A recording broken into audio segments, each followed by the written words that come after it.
And, the children in my class were like, wow, Helen can draw.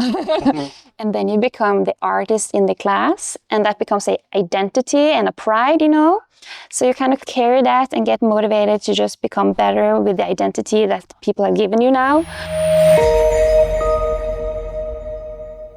You're a published author with 4 books now? Yes, 4 books and 15 coming. Yeah. The 15 coming. When? I usually deliver 1 book every year. Book 4 took 1.5 years, but I was still within the year it was supposed to be delivered. But with the next book, since I do prefer having a spring book, because books either are spring books or autumn books, I'm thinking maybe this year, December, but I do believe it'll be January 2027. Yes. Yeah. So, is there? It's Dark Elf, right, or Mørkalven? Yes. Have you translated it to English? I have not translated it into English because since I'm through a publisher, I do have agents that travels around on book affairs and trying to get my books translated. So I do have Mørkalven in Denmark, so it is in Danish. I have gotten the offer of having it in Russian, but I kindly declined. But of course, I do hope to get it in English and Japanese, but also like Sweden and French, German. Yes. That's cool to be able to have like you only have 2 languages now, but you're like international, right? Yeah. That's admirable. How long have you been making these books? So I started with the concept when I was in boarding school or folkehøyskole in Norwegian. I was playing D&D for the first time and decided I wanted to make a comic about a dark elf, since that is what I played. And I, of course, wanted it to be in the manga art style, since manga is what I've been loving since almost kindergarten, but yeah, preschool and yeah, stuff like that. So I just decided I'm going to make a manga. It's going to be about a dark elf. And I started with creating Kaim, the main character, and the rest kind of just got along the way, the world building, the other characters, but it all started with the character Kaim. So yeah. Yeah. Mm-hmm. You said you spent around 1 year per book, right? That does not include the first one. No, I was about to ask, how many years did you spend on the first one? The first one you're going to take forever. There's so many things you need to figure out. How do you want to make it?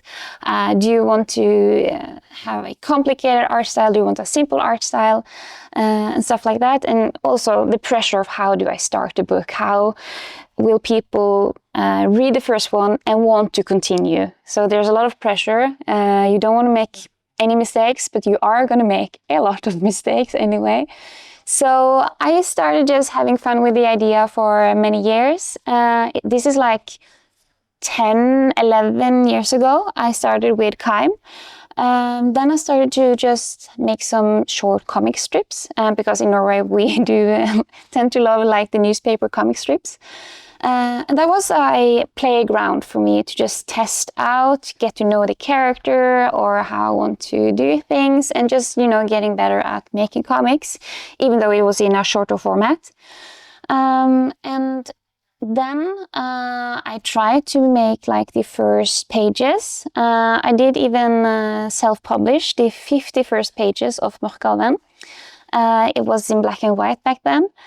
And then I, went to high school and other things happened. But eventually there was this competition held by Egmont. And I just thought maybe I should just try to send Mørkalven to them. So I even sent the comic strips, the funny ones, but also the 50 first pages of Mørkalven.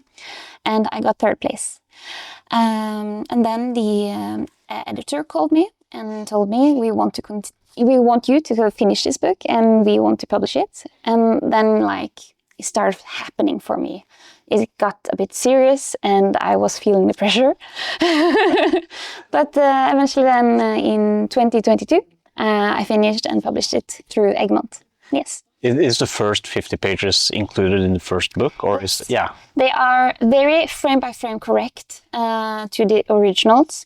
I think I just added the first page of Mørkalven was not included in those 50 pages. But I have redrawn everything. You tend to be a bit of a perfectionist, so you kind of do shame yourself for your old art style or your old way of drawing. So I did redraw everything, and I think it was like the 4 months before my deadline. I did have a bit of a back and forth with my editors because they wanted it in colors and I wanted to make a black and white gray manga. But eventually we came to agreement that we do it in colors. So I just had to color everything very fast. Oh. Yeah. So first book, not very well colored. You will see a progress of me getting better at coloring throughout the books. Yes. On book 5 now, yeah. It's a continuous story, right? Yeah. How much have you planned out? When you made book 1, how much did you have like in your mind about what the story should be in book 2, 3, and? Well, it's sort of like Kaldheim, the main character. He has like his own kind of personal plot. And that goes for every character that's in the series. They all have a sort of goal in mind, which is very important to create cool characters. You know, you want to share it with them. But then there's also like the big main plot that happens where you can either have your character be like the chosen one or something like that. So I did know what Kaldheim would be going through and what his goal and story would be about. And I also knew about what the main plot, big event should be about. But all the details are very like made up while I write and draw. So I'm very chaotic when it comes to writing. I do plan everything in my head, which you should not do. And I don't sketch every page of the book. I just finish one page, like from sketch to finished, and then continue like that. Instead of like sketching the whole book, see if you like how it looks, and then start inking and coloring or stuff like that. But why am I chaotic? It's because being a comic artist is very hard because it's hard to finish your comic. So for me to get motivation, seeing a finished page gives me the exact amount of motivation to continue finishing the next page. So that is what works for me. Yeah. Yeah. I feel like when you do in school, you have these essays, right? Yeah. So first you write the drafts, and then you write the story again, but you're just writing the same, and that's boring. And so I feel like with sketching, you sketch it and then you draw it again the same. Yeah. But like just drawing and then we're finished and go, yeah. That's a way to work. It is, and that is how I like to work. But of course, it does come with some downsides. I don't know how many pages the book will be. I can write myself into a corner, and I can maybe, I don't know, it's a chaotic way with many risks, but I managed to do it very well, and my editors do trust me, so as long as it works. How many pages have you had to scrap because of this way of working? I haven't scrapped any pages. It's more of I add up more pages than I scrap pages, because since I'm chaotic, I don't have everything written down. I do tend to come up with things in the middle of the process of making the book. So there are scenes that was not originally planned until maybe the day before I came up with it, you know? I was just, well, they're here now. I'm supposed to be here, but I could add a page about this in the middle, and then I just do it the next day. Chaotic, yeah. Yeah, very chaotic. But how did you start drawing? I've always loved drawing since kindergarten, and I remember I had a friend called Julia. She was better at drawing than me. I'm a very competitive person with very, competitive, but also like a believe in myself. So I had a goal that I wanted to beat her. and I eventually did in kindergarten, where I felt like my son is prettier than hers. You know, the sun in the corner of the paper. And then at school, I drew Sonic the Hedgehog because I was very much into video games. I just got a GameCube and played Sonic Adventure 2. And, you know, the children in my class were like, wow, Helen can draw.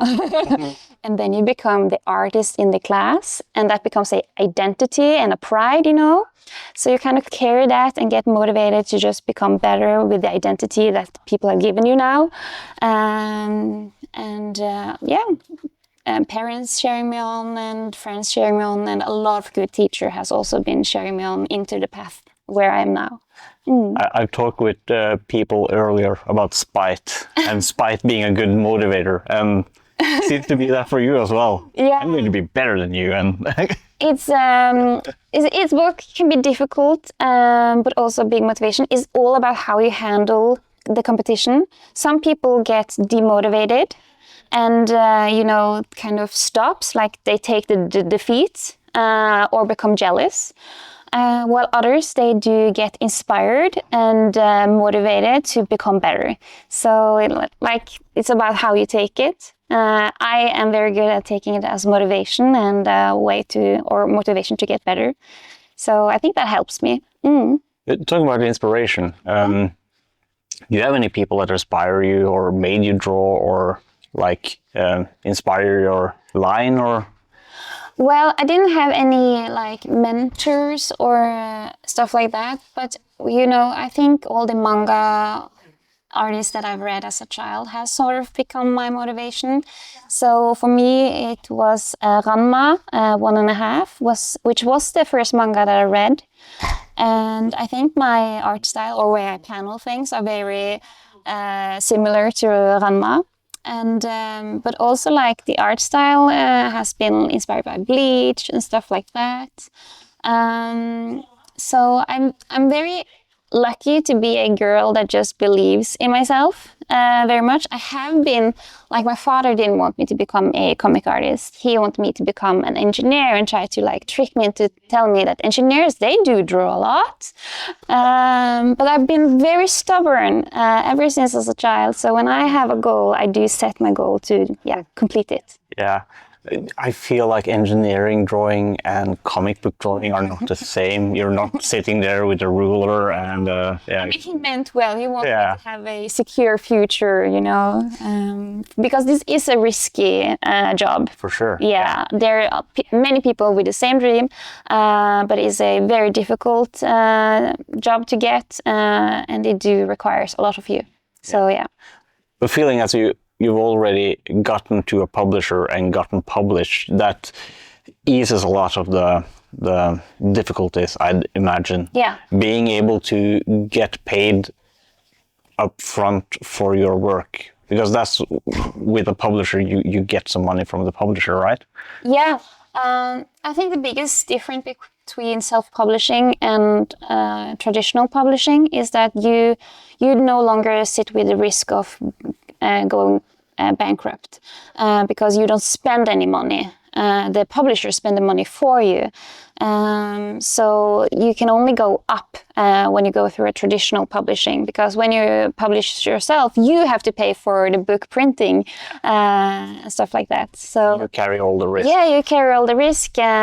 So you can't do any big steps, while a publisher who has money can take big risks for you. So that is a bit more securing for me. And they do tend to take a lot of the commercial aspect of the job. Self-publisher has to, make their own commercials. They have to be there for people to see you. Make all the contacts and all the events. Yes, but the publisher does take that as well. And they also do have, as you said, all the contacts. They know the right people. Yeah. You were at a book signing? Book signing? Yeah, the other day, not long ago. Or did I just yesterday? Yeah. Yeah, so me and some friends that also does publish book through the same publisher, we have opened a small store. Ooh. Yeah, because I was in Japan and then I went to this store called Shonen Jump's shop or something like that, where you can buy merch from One Piece, Naruto, all this stuff, you know. And I was very inspired by them and thought, well, we have this thing in Norway called Nordic manga, which is sort of our Shonen Jump, I guess. And I wanted to make a store where people can buy merch from these cool series. So we have Mørkalven, which is me, and then we have Forbi Stjernesport, which is Benedict and Sam, and then we have the debut book called Soyas Kjerne, which is by Tessa. So we opened a shop where you can buy prints and keychains and merchandise from our series, also the book. And we also added a guest wall because I'm part of the Artist Alley community and I do want to give Artist Alley people a possibility to guest at a shop, you know, have your merchandise and art and prints at a shop and not only at a convention. And that shop is in Porsche? Yes, yeah. It's right here over, like in the street where Kavaikon is held. Oh. I have to drop by there sometime. Yeah, it's just a short walk. It's raining today, so keep that in mind. I am going to talk to Bad Art probably next week. Yeah. And is that the same studio? Or that is. So I'll be showcasing that studio or that's... So the studio is both a shop, but it's also a tattoo place. So you can also get a tattoo. It's going to be awesome to film there, and I'll also see more of Mørkalven there. That's going to be fun. It is. But you said you're in the Artist Alley, and that's where I see you the most, right? Yeah. Because I'm there as well. How long have you been there? And I assume you sell more than just your book, right? Yeah. When I started with Artist Alley, I did it with my best friend Katrine Chan, which is also a very popular artist. She is most known for tattooing today. We decided to try having a table at Desukan for, I think it's 11 years ago now, 10 or 11. And then I did have Mørkalven, but the funny short strips, but I also combined it with fan art. I think it was some League of Legends, Princess Peach, I remember I did.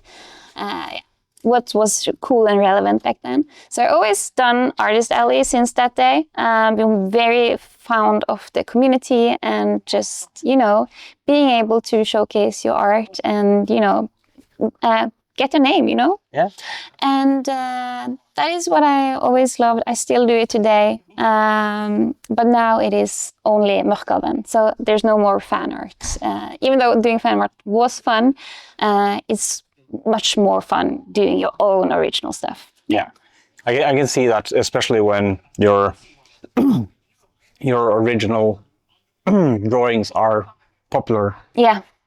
Then being able to sell that as well is like kind of inspiring and making you see that people believe in you. Yeah. So people in this community have known of my dream very long, and therefore I think I have a lot of people cheering me on and were really happy when I actually got the first book published. I can imagine. Yeah. We have something like for artists called an art block. Yeah. Right? For a lot of cosplayers and stuff like that, it's not that difficult, right? Because you can just postpone it a little bit and then work on it later. But you're on a tight deadline, I assume, most of the time. Yeah. What do you do when you're stuck, when you don't know what the next page should be? Yeah. Well, what I can say is that my publisher and editors are really kind and very trusting. And if you need to propose the comic, you can. But they would prefer you finish it within a year. So it is a deadline, but you can push it. But I do get art block. I do get stuck, especially when you're like working on a long scene where the same character shows up in the same place, just talking or anything, and you just get a bit tired of your own comic, which is really scary. I do think there are some comic artists that do get tired of their own story, which can be a death to the comic series. So it's very, very important that I do not get tired of my own comic or my own story. And when I do get a art book, I take it very serious and I just drop everything in my hands and I do take a break. I do game, I do watch anime or read manga. Manga helps really much because you also, I don't know, when you're a manga artist yourself and you read manga, you're kind of studying while you're having an enjoyment of reading a manga. Yeah. You do. So I do get motivation then. And then you just need to get back to your office and see your work with a bit of new eyes. And what am I doing wrong? There's a reason I am getting tired of this page. Will my readers get tired of this page? Should I change something or just add up something new and exciting, you know? So yeah, but when you are close to the deadline, there is no mercy. You have to finish. But it's a bit of, when you're close to the deadline, there are a lot of adrenaline. Yeah, adrenaline. So that works. You kind of just, you don't view the option of taking a break anyways, because you're so close to the deadline, you want to finish this, and you're so excited of your readers finally getting the book. So yeah. I can see that when I work with props and stuff like that, when you're far off from the deadline, it's difficult to visualize when you should do each step, right, of the process. But the closer you get, you can say that, okay, tomorrow at 10 I will do this, and that will be done by 12, and by 12 I can start this, and so you can really start breaking the tasks you have down to like this time, and then this time, and then this time. That really helps getting it done, right, with the adrenaline and knowing that this is the schedule I have to follow. To deliver. You kind of sort of also feels like gamifying your own day, you know. I did a task, I accomplished this, you know. It's I talked about this at Hardanger Folkehøgskole about tracking your own progress with a to-do list. And usually what happens, like, let's say you use Google Keep, right? And you have a checklist. Once you hit the check button, it goes away. So your accomplishments, your achievements are hidden, and that's a bad thing. So you should always have like the things you've done, the things you've checked out should always be visible. Then you show that I've actually done this. I have 5 things here. You can look behind you and see all the things you have accomplished and get motivation to continue, you know. Seeing that you have like 10 tasks left to do, but I actually finished 30, so that really helps move the piece of paper over to the finished state. I agree. Do you have any end in mind for Mørkalven, or are you just... No, since I do know what the main plot is and how I want this main plot to be resolved or, you know, end, I do know about the ending and what it's about. Of course, there's details I still haven't decided. Who should I? Fair. And stuff like that. But since I have locked myself to like the characters visit a new nation for every book. That has been a bit difficult because I have a lot of ideas. I want them to do a lot of things while they're in this nation. But it all has to happen in one book. So you kind of have to cut out a lot of things you actually wanted to show the readers. But, you know, I have 4 books now. The last nation was the Joker Nation. So there's only like a Spades nation left. No, Ace? Spades, I think. Yeah, Spades. And after that, you would think I'm finished because then I've gone through all the card symbols. But I do have more in plans, and I think the last plot will take 2 books, but I am allowing myself to do 3 books about that. So maybe it'll be 7 books in the series, maybe it'll be 8. But now I'm not locked to a nation, at least. That's going to be interesting going forward, having more freedom to do what the story needs. Because I've always been envious, for example, on One Piece, where the same fight can be in 5 volumes. You know? I can't do that. I usually try to end these talks with a moonshot.